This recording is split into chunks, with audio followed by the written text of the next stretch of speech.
Hi, everyone, and happy Texas Wine Month. We are in the third week of our Texas Wine Month virtual series, and I hope you have some wine with you already.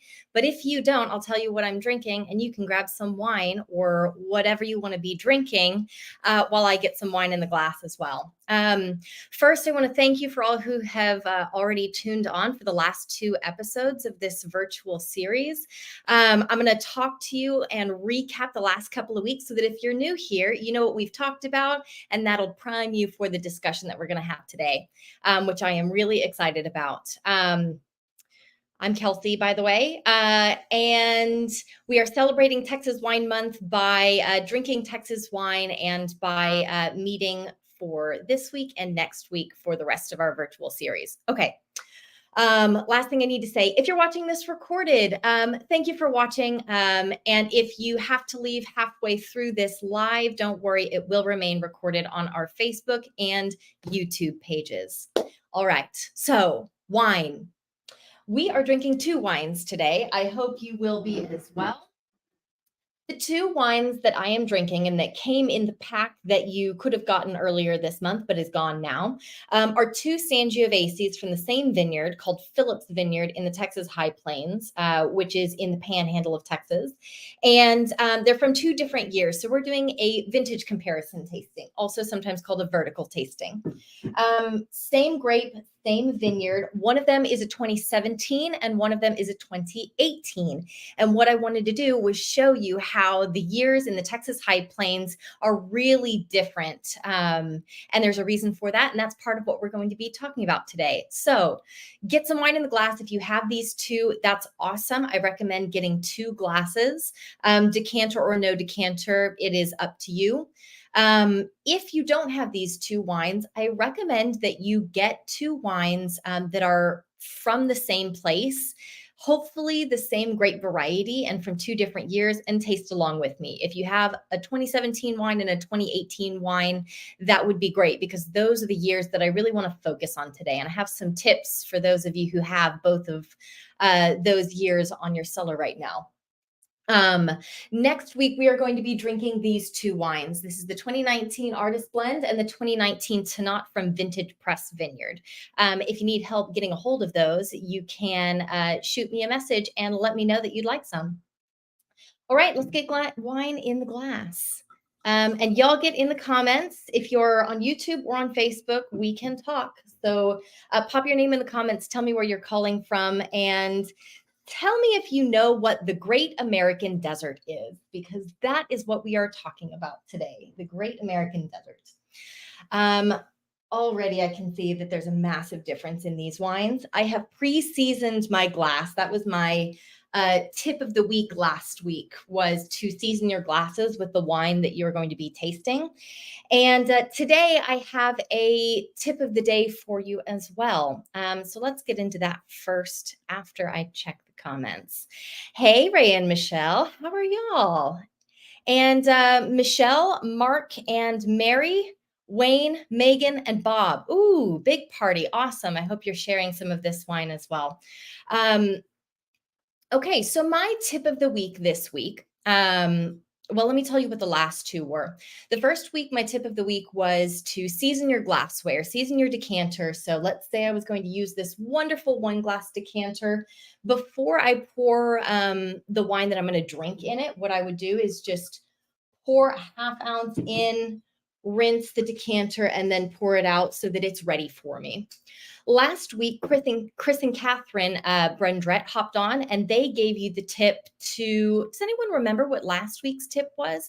It's going to come back to me. I had it on the tip of my tongue earlier and now I can't remember what it was, but hop in the comments and tell me if you remember what they said last week the tip was. It was a really good one.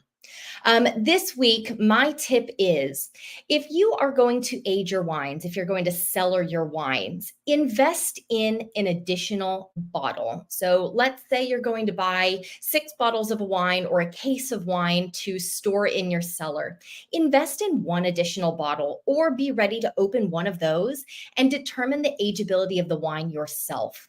This is a learned skill. It's something that's great to practice, but it can really, really help you you nail down what the right time to open your wine is. And that's something that we're going to practice today with these wines. I am going to talk a little bit more about it, but I have mentioned in the last couple of classes that we have a class coming up. It's next Friday, October 27th at 4 p.m. And it's called The Art of Cellaring Wine. And that's the idea that we're breaking into. It is not just relying on people like me to tell you when you can open your wines, but being able to determine just based on the color, the nose, and the taste of the wine yourself when it will potentially be ready for you to open and enjoy. So if you are cellaring your wine, always invest in an extra bottle. If you don't feel comfortable determining with that bottle yourself how ageable it is, bring it to someone like me, and we can share the bottle and talk about how long to hold the rest of your wine. So if you want to join that class next week and dig a little bit deeper into that discussion, it is $40 for members, $60 for non-members, and it's going to be at the William Chris Wine School. So you can sign up on our shop page where you see all of our events on williamchriswines.com. I hope I see a lot of you there. I know I'm going to see Ralph Chance there because he won some tickets to it. But let me know if you're already signed up for the Art of Cellaring Wine class. I'm excited to see you there. Hi, Jennifer and Alan. It's very nice to see y'all. Hi, Ralph. Hi, Dina. Dina has both of these Sangioveses paired with mushroom ravioli, whipped ricotta with honey, spinach, garlic, prosciutto ricotta cups, and Costco pepperoni pizza. Wow. So Dina, you need to tell us with every bite that y'all take and sip of wine, what's happening with your experience there, because that is the ultimate experience.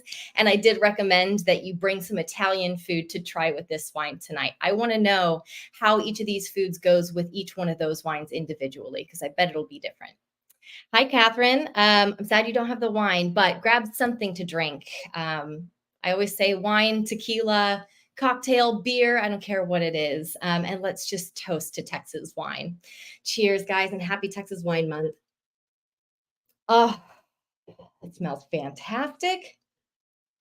Ooh, that's going to open up nicely. You know what I'm going to do with this? I can already tell it needs a little decant. So I'm going to pour this into my decanter and then just pour it right back in the glass so it can open up a little bit. That was the 2018 Sangiovese from Phillips. So before we get into, no, I need to take a sip of this wine first.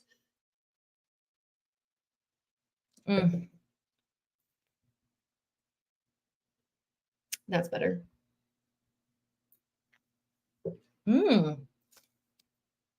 Totally different. Totally different. Oh, that's really exciting. Phillips Vineyard, I'm so glad that y'all are here. Yes, I hope y'all are having a big celebration. I think all of your grapes are up and out of the high plains already, which is really, really exciting. If you feel comfortable, tell us how the 2023 harvest went and what the year was like. I know that our wine growers are really, really excited about the grapes that came in this year, especially from the Texas high plains. I'm so glad y'all are here watching. These are wines to celebrate. And I was going to say earlier, before we get into the wines, I need to answer a question from 2 weeks ago. But I'm so excited that y'all are here watching and representing Phillips Vineyard. All right, so I have a question to answer from week one. Ray and Michelle, y'all asked this question, and I wanted to make sure that I responded to it, especially because it relates to the discussion that we're going to have today, which is about the Great American Desert. Nobody guessed what the Great American Desert was, and so we're going to dig into that. So the question that Ray and Michelle asked was, what criteria is used to decide if an area qualifies to be an AVA? So for those of you who don't know, an AVA is an American viticultural area. Viticultural meaning suitable for growing grapes, or a grape growing area. So these are legally defined areas. They're legally defined by the Tax and Trade Bureau. They are defined based on a number of different criteria. Now, when an AVA officially becomes an AVA, there are very little restrictions on how you can grow your grapes, what you can grow. It's just a geographically defined area. But going through the process to petition to have an AVA is a really, really long process. And the Tax and Trade Bureau does require a lot of information from you. You essentially have to write a research paper that defends many, many different things. The first thing that your research paper has to defend is the name of your AVA. You have to have proof and show proof that the area in question has been referred to by that name, or at least is recognizable to other people by the name that you're proposing. So for instance, the Texas High Plains AVA only works because people know where the Texas High Plains is. Same with the Texas Hill Country, the Texas Davis Mountains. And in that submission for the petition to the Tax and Trade Bureau, there are old newspaper clippings, there are accounts from books that defend that a consumer would be able to look at a wine bottle and see that this says Texas High Plains, and the consumer would then be able to be like, I know where this wine was likely grown and made. That's the goal, is that on a wine bottle, that name will have meaning. If you just name if I wanted to get my backyard approved as an AVA and I just wanted to call it Fairyland, if no one knows that I call my backyard Fairyland, then it's not going to mean anything to a consumer. So defending the name is crucial. With that comes defining the boundaries of the area. So you have to propose certain boundaries. The boundaries can be, a highway that cuts through an area where one side of the highway has slightly different conditions or vastly different conditions than the inside of the area of the highway. It could be a big escarpment where the elevation drops from 3,000 feet above sea level down to 600 feet above sea level. That's a drastic change in conditions. Or it could be something like a state line. Like with the Texas High Plains, which butts up against the Panhandle. It doesn't go into New Mexico. The New Mexico-Texas border is one of the boundaries. So it has to be a boundary that makes sense for the region. And then the other things that have to be defined in your petition is some pattern of climate, soil, and terrain. Because ultimately an area is being defined so that there's a recognizable style that might realistically come out of that area. And if the climate, soil, and terrain changes too much, then the style of the wine is really going to change as well. So we're going to talk about one AVA today in particular and one AVA next week. And that's going to give us an idea of how the TTB and how the people who petition for these AVAs define their climate, soil, and terrain, and then the boundaries of their area in different ways. It's also important to know that before a petition is approved and an AVA is approved, there is a period of public comment that's made. So you can propose an AVA, but you are for sure going to get feedback back on it from the public. And we're going to talk more about that today. I don't want to give too much away about what we're going to talk about. I have a whole lead-in and lesson planned for us for the next 45 minutes or so. But I want to make sure that I drink some of this wine and talk about it before I go on for too long. If you remember, in week 1, I shared this map. It was awesome. We are going to look at this again today. And then last week, Chris and Catherine shared this map, which is of William Chris Vineyards. Their vineyard is called High Estate. So I wanted to just share a little story of High Estate after I take a sip of this wine. Everyone drink.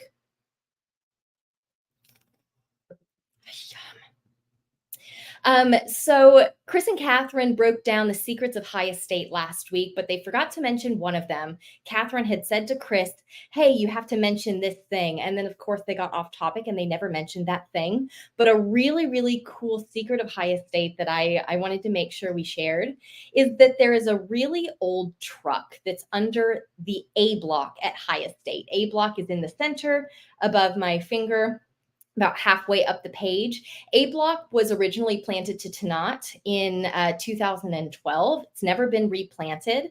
And when they were first excavating and doing some lab tests on the soil, they were digging, and at some point they hit the top of a big metal sheets that ended up being a part of a big truck. So at some point, a truck was buried underground or covered somehow by the Dike family, likely, who had lived on that property beforehand throughout the 1900s. And so the big discussion was, what do we do with this massive truck that's like 4 feet underground? And it turns out that it is cheaper to just bury a truck and plant vines over it than it is to get the truck out. And so there is some kind of, I think it's a Chevy truck that is underneath the west side of the A block. And the big question was whether that was going to affect the vines or not. It does not seem to have affected the vines. But if you are tasting a Tannat from High Estate and you feel like there's an extra gritty minerality to the vines, you can tell this story and make a joke that it's likely from the Chevy truck that's underground.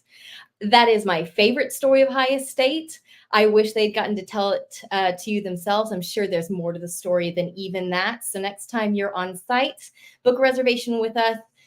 See if Chris or Catherine are there, or ask your tasting room ambassador about the story, and they'll tell you some edge of it that I wasn't able to today. All right. And now we can get into these two wines. Peggy, nice to see you here. Marcella, is Phil with you there as well? And is Claire there with you?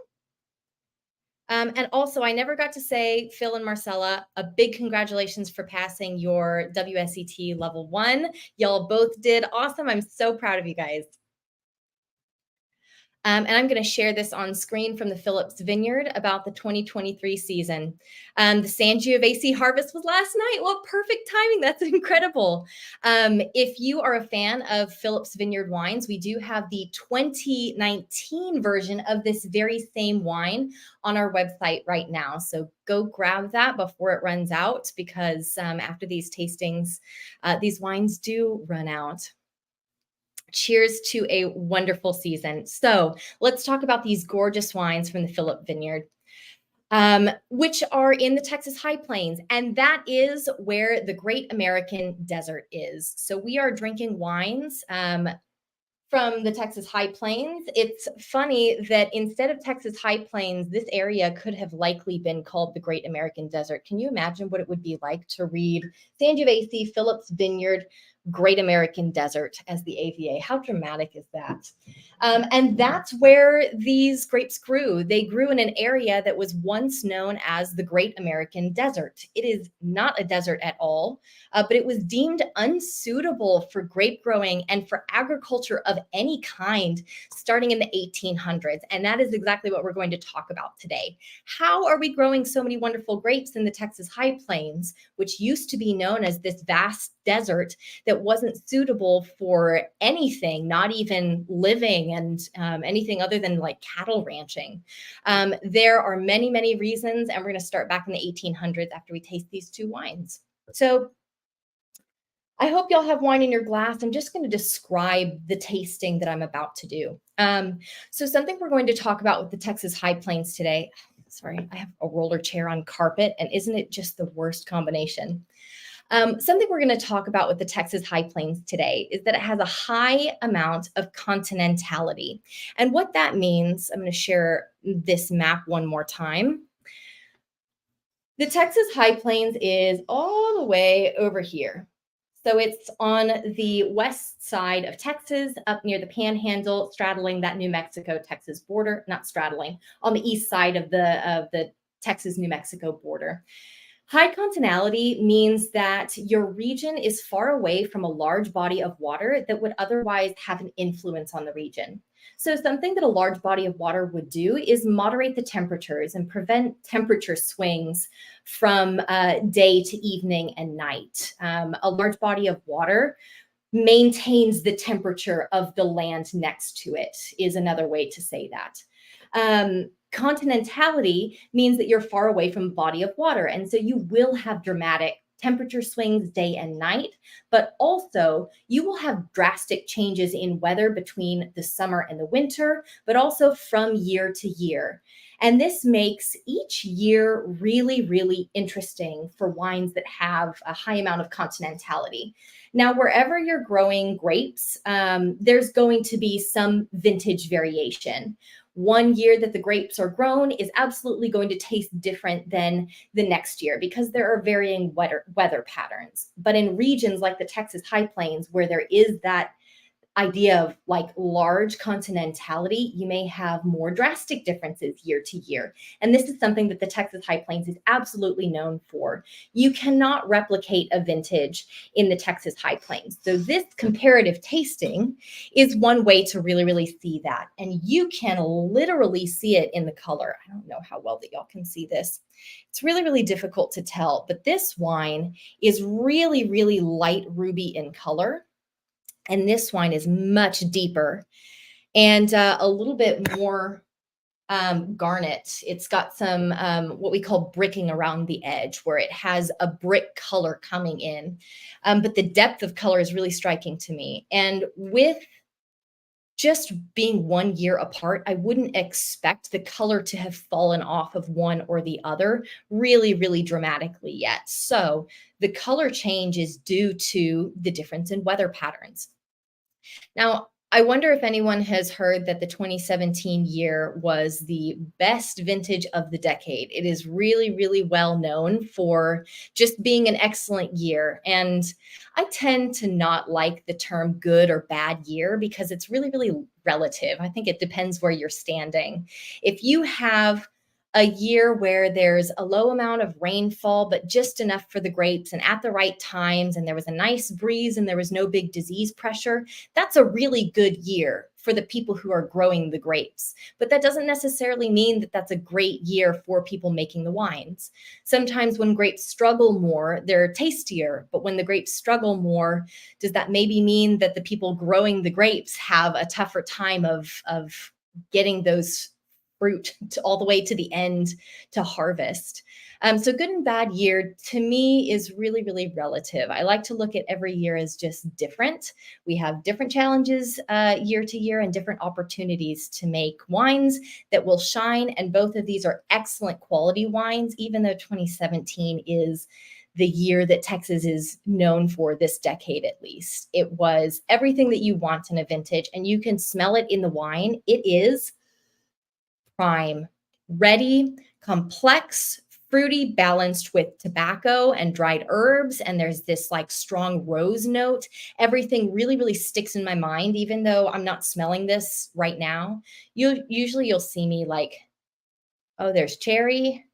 Oh, and there's tobacco. No, I don't need to do that. Everything's like really, really stuck in my mind because this wine is so captivating. And then this other wine from 2018, which was not known for being an exceptional vintage. It wasn't known for being bad, but it's not going down in history as like the most excellent vintage of Texas. It has a depth and thickness that the other wine doesn't have. It's a little bit closed off, but it doesn't mean that it's going to stay closed off. To me, the difference between these wines, because they both taste like Sangiovese, is that this one is open and fully blossomed. It's wine is like a flower. 2017 wines are like this. They're open. They're giving you everything. 2018 wines, really interestingly, when they first were released, like the first couple of months, the whole team at William Chris was like, oh, well, it's not 2017. It's just not the same. And then every month that we went on and tasted these 2018 wines, they changed really fast and suddenly they began to hold their own. There's a thickness and like a sweet and sour thing that 2018 wines have that's really, really savory and captivating. And this 2018 Sangiovese from Phillips is totally showing that. It's like it's like a stir fry where you have all of these aromatics starting to peek out as you're cooking the stir fry. There's a little soy, there's a little sweet, there's a little like mirin note. It's savory and sweet and less fruity and dense with this other than fruit character. Like, what is it?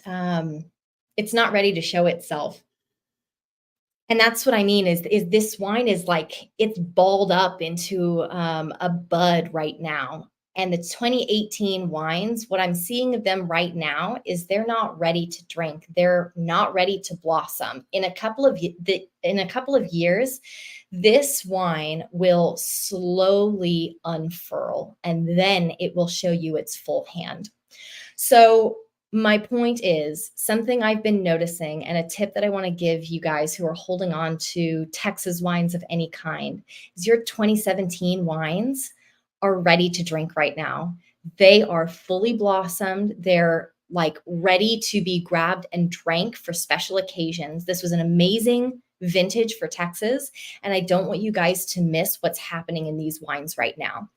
The 2018 wines, however, I've noticed they have about 5 years left to go. And this is going to depend on grape variety and place, of course, but your 2018 wines are not yet ready. They are ready to be purchased and then held in your own cellar. And I would say 5 years, 3 to 5 years from now, you're going to find that the 2018 wines are just hitting you in the face. They're going to be ready. If you drink a 2018 wine a little bit younger than what I'm recommending, all I can say is please, please decant it, because this wine, as I swirl it, it's going to open up as we talk. And later on, I'm going to touch base with this wine and tell y'all what I'm tasting again, because it will surely have changed.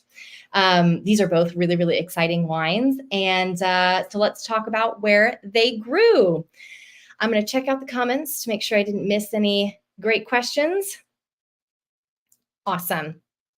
Okay, so let's talk the Great American Desert and what that means. I always have a little outline here in front of me. So if I'm looking off to the side, that's exactly what I'm looking at, because I don't want to miss anything that I'm supposed to talk about. So I mentioned the Great American Desert was what this area in the Texas Panhandle and then states north was called since around the 1800s, early 1800s. And the Great American Desert was eventually called the Llano Estacado, but then also the High Plains. The High Plains is a part of a larger area that goes all the way up to Canada called the Great Plains. And the High Plains is an uplifted area. It's a large flat plain that covers about 7 or 8 different states all the way up to Nebraska. So again, the High Plains, the Great American Desert, is a part of the Great Plains that stretch upwards and cover many, many different states. The High Plains is defined by deep soils that allowed for the area not to be eroded. And then the surrounding area was eroded, which is why they became the High Plains. They appear to be uplifted where the surrounding area eroded away. So the High Plains are defined by this deep soil. Now, in appearance, this deep soil doesn't seem very exciting. It is very flat. It slopes just a little bit. It's higher in the west and lower in the east. And what it looks like, and why it was called the Great American Desert, is it looks like just a big old sandy pit where not much is happening. There are not a lot of trees. It is very, very dry. And those are the reasons why this area was not deemed suitable for agriculture. Now, why was that eventually proven not true? Well, in this area, as settlers were passing through this area in Texas, those who were felt challenged by the dry desert-like conditions put down roots, like moved there, and they started cattle farming. Or cattle ranching, and that became the primary use for that area until they decided to plant agriculture and try their hand in it and see how it went. Well, it turns out that underneath the Great American Desert, this area has a very deep aquifer, which is the largest aquifer in the entire US. it turns out that it is a very dry area in appearance, but there is access to water because the region is uplifted. There's space for water that's from the ice age. It's very old water to pool underneath the high plains that reaches up to Nebraska and goes down into Texas. So it turns out that 5 million acres in Texas are accessible to the Ogallala Aquifer. It's one of the largest aquifers in the entire world. And that is a part of the reason why agriculture became a significantly meaningful part to the Texas economy in the mid to late 1800s. And then eventually grapes were planted there, proving that the Great American Desert really deserved to be renamed to the Texas High Plains. It's a little bit more fitting because the Great American Desert just carries with it that assumption that agriculture is not possible, that living there is not possible, that it's too tough to do anything there. So the combination of things that we thought were making this area not suitable for agriculture was the dryness and the kind of poor soils up there. It turns out that those soils are very deep and rich in nutrients, and that is something that grape varieties just love. And then the Ogallala Aquifer, as soon as we could use irrigation in that area and set up irrigation, we were able to use that area for agriculture, and grapes were added in the early 1900s. There was some test vineyards by Texas Tech that were less successful in the beginning, and then in the mid to late 1900s, we found more success planting grapes in the Texas High Plains. And that's around the time that the Texas High Plains officially became an AVA. Let me know if you have any questions right now in the comments. I'm going to take a few sips of these wines, and then we're going to talk about how the AVA became defined and who defined it. And I'm going to answer the two questions that I have. So Alan's asked, would the 2019 Phillips Sangiovese be a good pairing with smoked turkey on Thanksgiving Day? Absolutely, yes. Sangiovese is known for being incredibly food friendly, just like the Merlot that we tried 2 weeks ago. Sangiovese is known for being food friendly because it has soft, rich fruitiness, but it also has a dried herb backbone. So it likes to pair with salt, cheeses, but then on the other side, umami and more bitter foods, tart tomato. And so smoked turkey, absolutely, but also I would say anything else on that table. Sangiovese is great with tomato, but other vegetables as well. It has an earthy note that pairs really well with things like mushrooms. And then it's a no-brainer for any cut of meat, turkey being one of those. Yeah, I think that would be fantastic. And the 2019 wines have a real purity to them that's wonderful for food pairing because it allows the food to shine. And I think often in a food and wine pairing, the wine is the thing that shines and becomes more complex. And that will happen. But a wine that can make the food taste even better, that is really, really special. And I think with 2019 wines, you'll find that they are incredibly friendly with food and they make food friendlier. Ralph asked, does a repeat decanter of the 2018 help, or should I wait for the answer for next Friday? Wait for the answer on that. So Ralph is asking about continuing to decant your wine. I think that after a single decant, I challenge you to just swirl and see what swirling does for you, because we can think of wine glasses as mini decanters as well. You don't need to have a separate vessel in order to get air to your wine. Air is getting to your wine here. So I challenge you to just like mini decant like this and see. But we'll dive into that next week at the Art of Cellaring wine class as well.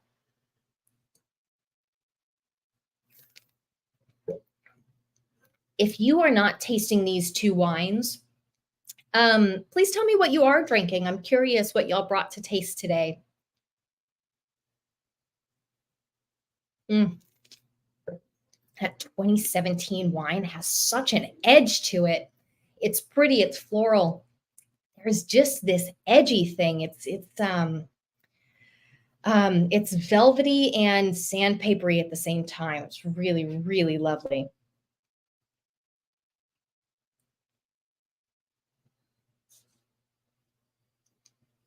All right, so I want to talk about one more reason why the Texas High Plains, the Great American Desert, became really suitable for agriculture. And it's funny. This is really an extension of what we talked about in class one. We talked about what is it about Texas wine, and the last reason I gave was that there was unexpected success in unexpected places, and the High Plains is such a great representation of that because at the time that this AVA was petitioned for, which is around 1990, um, almost half of the grapes that were growing in Texas were already being produced in the Texas High Plains. 49.3% of the grapes in Texas were coming from the Texas High Plains area before it was defined as an AVA. Because relatively recently, the area was just deemed not suitable for agriculture of any kind. And that was proven wrong on such a large scale.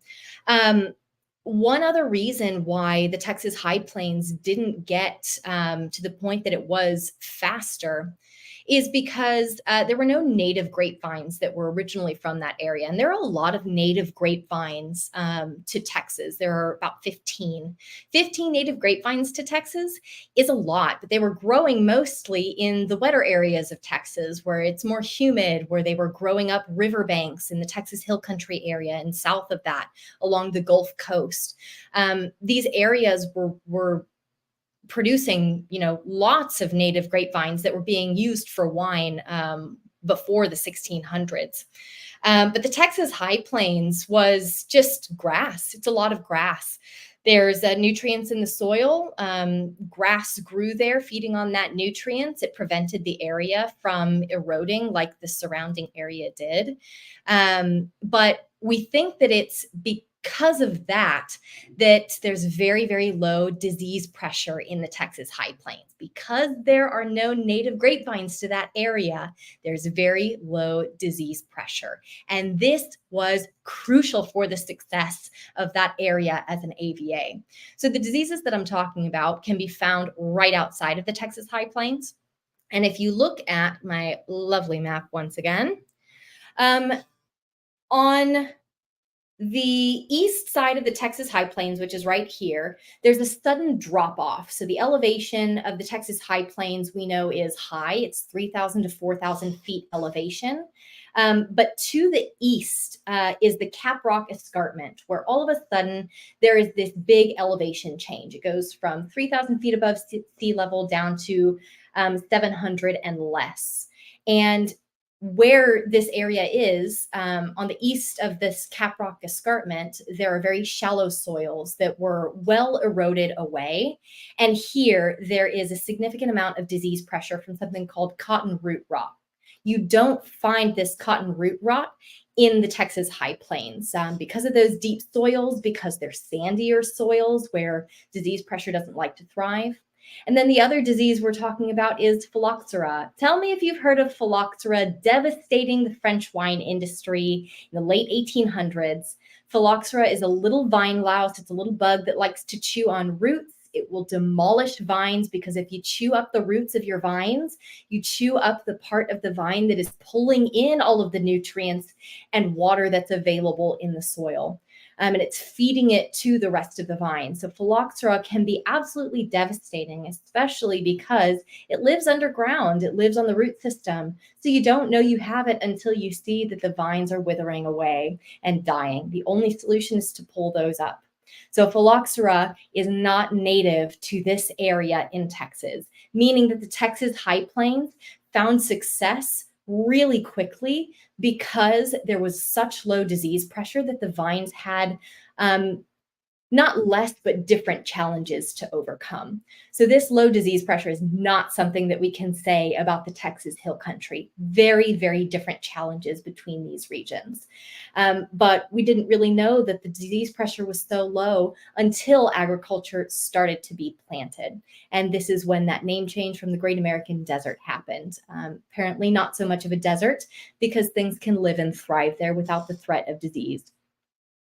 Additionally, because this is an elevated high and flat area, wind will blow right through it. There are very few trees to block that wind, and the wind blows away a lot of additional disease pressure, especially in times like monsoon season or after a thunderstorm or rain that comes through. Blowing away the pressure that comes with humidity is a really, really important factor for success in the Texas High Plains.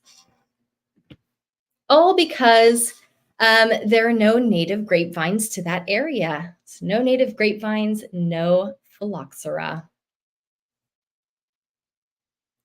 Oh, thank you so much. I would love to come out to Phillips Vineyard. I have been meaning to make it up to the Texas High Plains and do just a week-long stay there and come and visit you guys. I would be so, so excited. And this is Tony and Madonna. I'm hoping. I've seen pictures of you guys.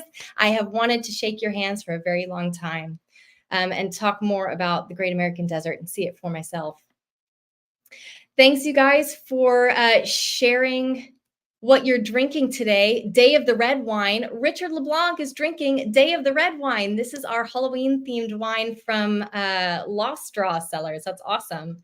Karen's drinking the 2019 Moonlight Mervet, another one of my favorite vineyards in the Texas High Plains, and actually from the same county, I believe, Terry County. Catherine Brown drinking an Etna Rosso. I am absolutely fine with that. That sounds incredible. And it is Tony and Madonna. Hello. Okay. Keep posting your questions in the chat because we only have a couple more minutes before we're going to be done. I want to make sure I read all of them and answer them while I'm here before we hop on for our last virtual tasting next week.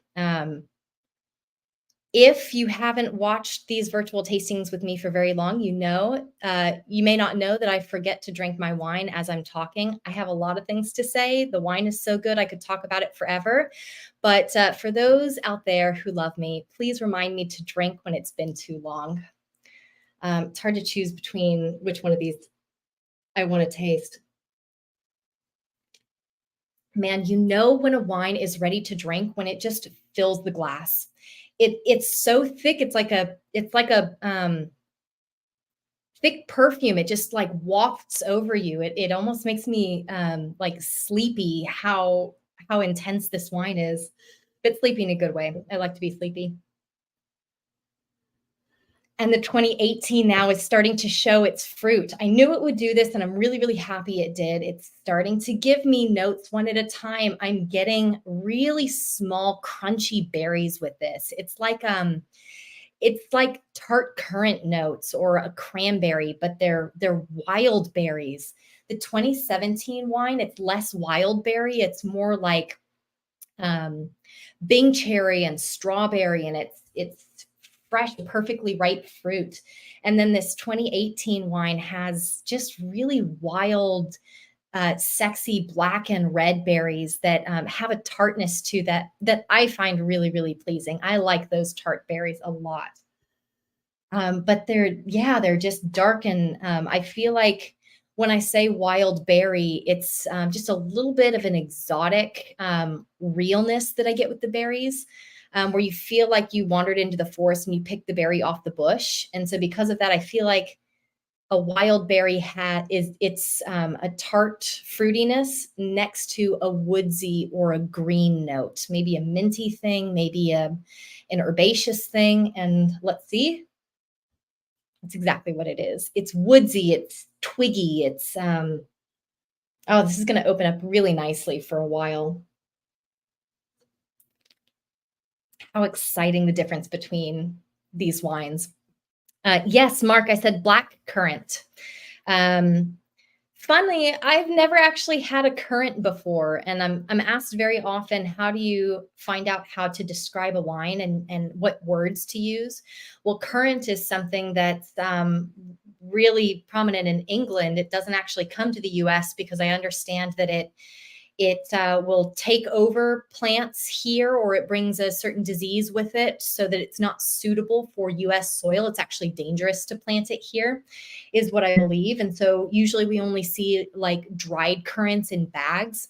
I'm very familiar with currant because black currant is the most notable note for Cabernet Sauvignon that I know of. Cabernet Sauvignon is associated with notes like blackberry, black currant, and then bell pepper as well. And so I've tasted so many Cabernet Sauvignons and then other great varieties that are known for tasting like red and black currant.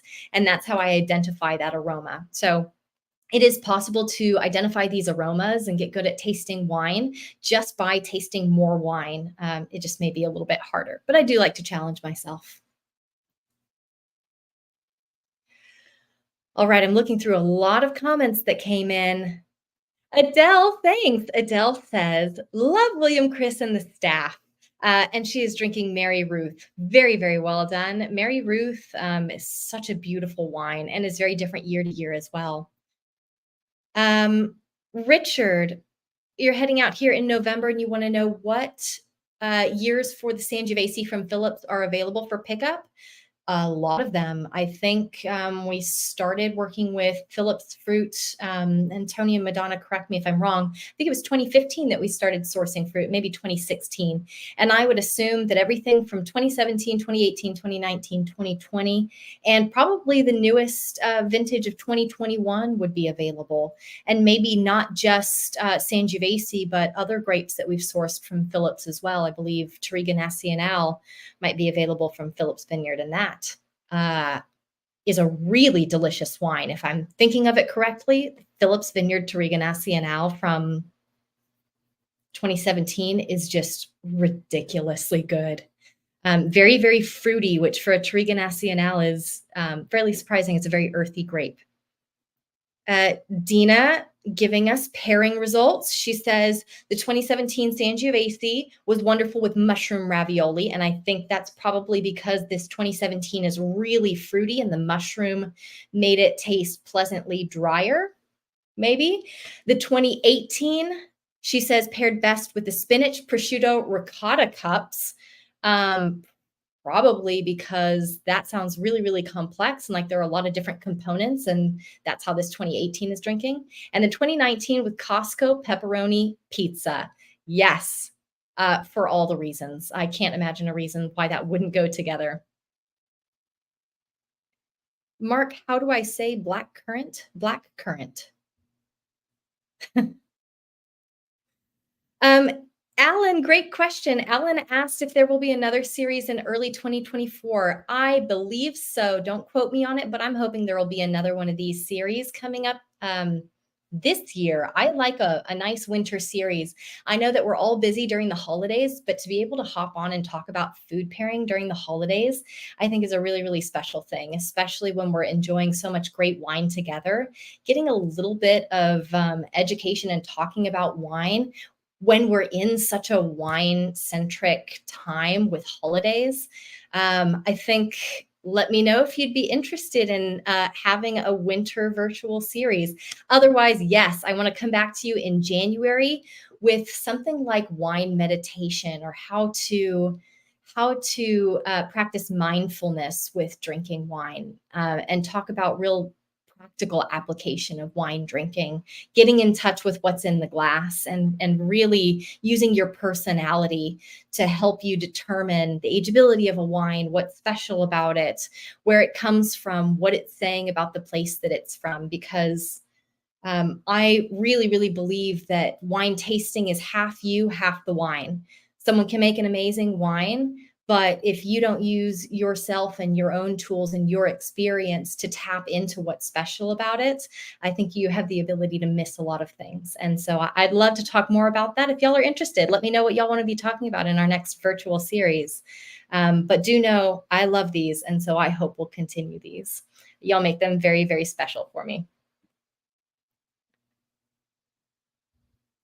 Winter series, mindfulness idea, all of them. All right.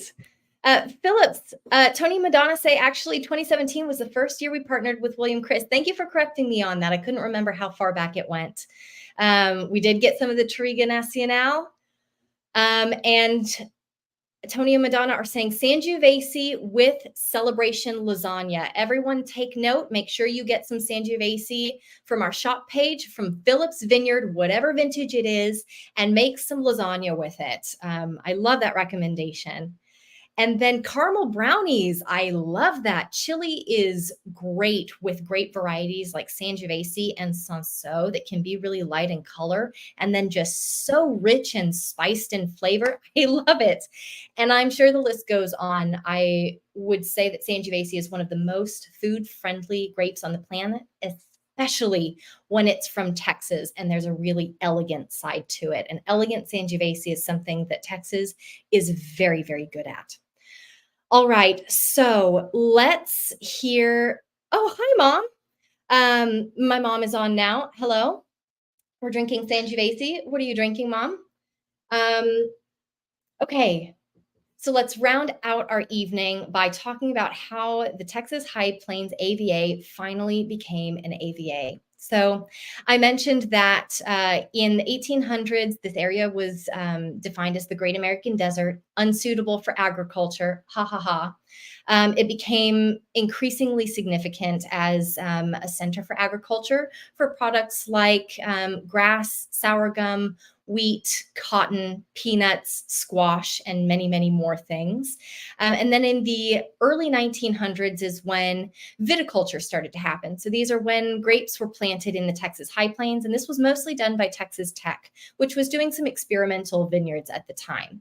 Now, these experiments didn't prove quite fruitful either because there wasn't enough dedication from the surrounding community to make viticulture happen on a large scale. Maybe other agriculture was the focus. Maybe irrigation wasn't set up quite as much as it needed to be at the time. Maybe it wasn't the right grape varieties for the area. And that may be because even though there is water accessible in that area, it doesn't mean that it isn't still a really dry place. We say that grape varieties in general need 24 inches of rainfall yearly at the right time in order to be successful.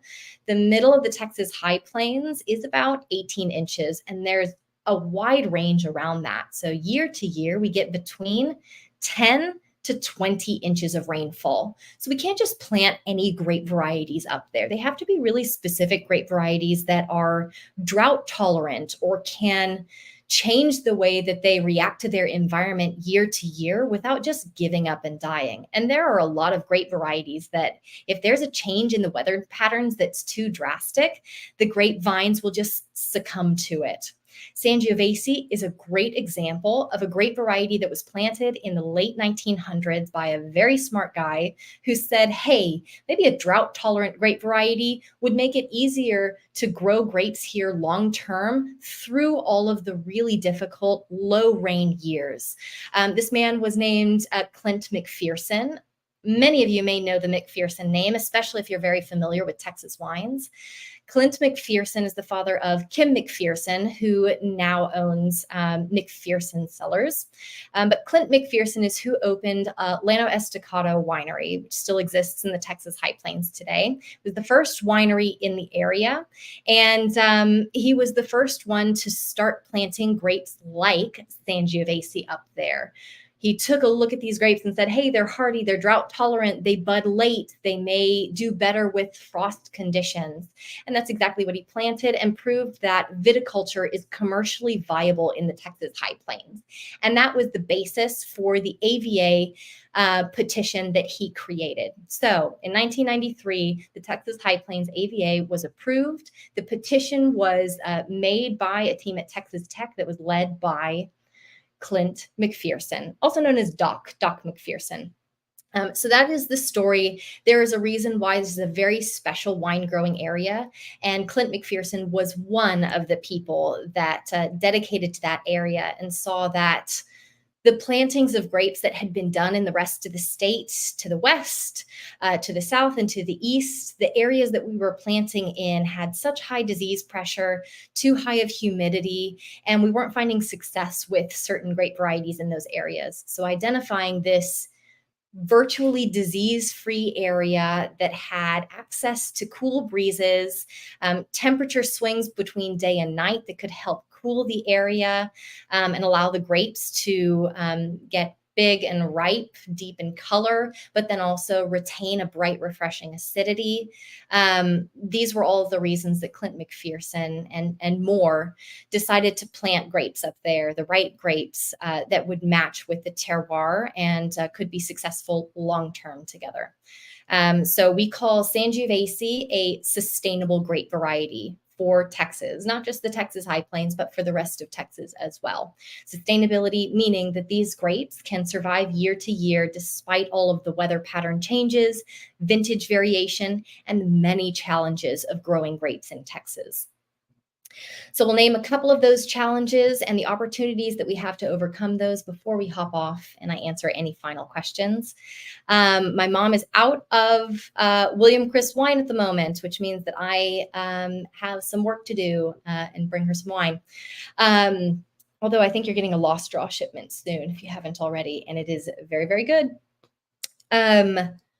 So a couple of challenges of growing grapes in the high plains, even though it's not the great American desert that we thought it was, even though there is access to water, even though there are really great deep soils that can provide really elegant wines out of really hardy grapes, there are still challenges, of course.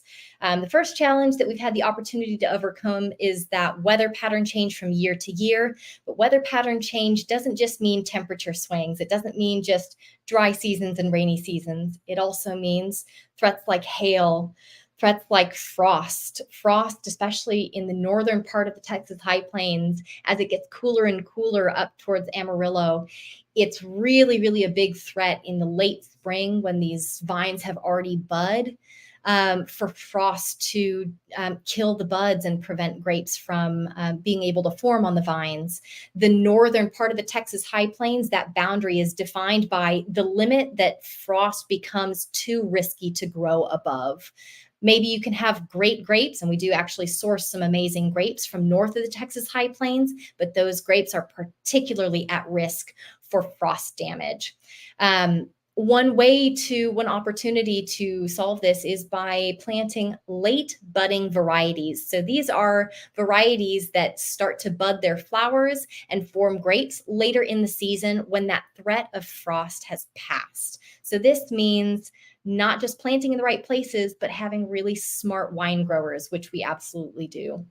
Another threat is monsoon season. So the Texas High Plains doesn't have any major rivers that runs through it, but it has lots of what we call playas. They're little lakes that fill with water when there is rain. They are wonderful for getting water to the vines if the vines are planted in the right place, because those small lakes will fill with water and then slowly drain and become dry. And that allows the vines to get water access. But during certain seasons, there's a lot of rain. There are flash thunderstorms that come through really quickly, and they can shake everything up and do some damage. But that also allows the playas to fill with water. Humidity can be a risk at this time. It all is about timing and having smart wine growers who know what to do in those situations to make sure that the harvest can be successful no matter what. And there is no year that we just don't make wine from the Texas High Plains. We have excellent wine every year from the Texas High Plains, just to show you guys that it is possible with all of the challenges that our state faces in growing grapes. It is possible to make exceptional wine. It's just going to change drastically from year to year. And I think it's so wonderful that all of you drink Texas wine, even though you know that we're going to give you a really different product year to year. It takes really, really special wine drinkers to be able to adapt to that change, as much as our winemakers are adapting to the vintage changes and our wine growers are adapting to the many, many weather patterns and challenges of growing grapes in Texas. All right, I'm going to answer the last few questions. Alan, I see your question, but I'm going to roll up because I think there were a couple of more great questions. Mark says blending school. Blending school. That's a really interesting idea. Maybe we'll talk about blending next week when we talk about The Artist Blend, which is a blended wine. I commit, if you will agree to watch next week, Mark and Mary, I will talk about blending wine. I will do it. Karen, great story. Sangiovese from everywhere is fantastic. Tate is joining. He's our vineyard manager. He just picked the 2023 Phillips Sangiovese last night. How's it tasting, sir? Tracy, hi to you. All right, Alan asked, which vintage do I like better, 2017 or 2018? I'm sorry, I'm not going to give you the answer you want. I do not pick better wines because these are better for different people. They are better for different reasons. I really, really enjoy both of these. Neither of them are past their prime. I don't choose best wines. My favorite wine is the next one that I'm going to try and have, and the person that I'm going to drink it with. And I encourage all of you to think of wine that way. It's meant to change, it's meant to be different. It's all meant to be appreciated as a vintage, site specific product. Each of these wines was made to tell a different story. If they were made to tell the same story, then I would be able to pick which one tells that story better. But since they're different stories completely, no better, just different stories. I don't think I'd pick one book to read for the rest of my life. I would pick many of them because they all complement each other very nicely. All right, guys. So I'm going to hop off, but I want to encourage you guys to hop on our shop page and find that Phillips Sangiovese that we have, and then also to snag that 2018 Merved Reserve that we have. That is a very limited time product that is probably going to hop off the shop page really, really soon, and it is absolutely delicious. I did talk about 2018 wines aging for a while, so get how many you want to age, and then get an extra bottle. Taste it with me or with someone. Make a determination on how long you want to age it for, and just enjoy a gorgeous, gorgeous wine from Lehigh Vineyards. Next week, we are drinking both of these wines, the 2019 Artist Blend and the 2019 Tannat from Vintage Press. We're going to do a comparative tasting as well then. It is worth mentioning that that Tannat from Vintage Press was never released. It is a special wine that I picked for all of you guys, so I hope you enjoy it and that you'll grab a decanter. And we are going to talk about the coats of Bordeaux, the coats of Texas. And this is based on a wonderful seminar I had with l'École de Vin de Bordeaux recently, the School of Wine for Bordeaux. They talked about the coats of Bordeaux, which is the east of Bordeaux, the right bank, where it's very hilly and they're growing wonderful Merlots. Well, there is a hilly area in Texas that I really, really want to talk about with you guys and compare to the hilly areas of Bordeaux. So that's what we're going to talk about next week. We're going to drink those two wines that are growing in the Texas Hill Country, specifically in the Pedernales River Basin. And I'll have a special guest with me to shed some light on that area. Thank you all for joining me. I really needed a glass of wine or two tonight. And cheers to Texas wine. Thank you, Tony and Madonna, for joining us. I hope that you enjoyed your wines, and I hope that everyone here who got to taste them with us joins in celebrating your end to harvest. I hope this is the end for y'all and y'all get a nice long break. All right. Goodbye, everyone. And I will see you next week at 6 p.m. on Thursday. Bye, Mom.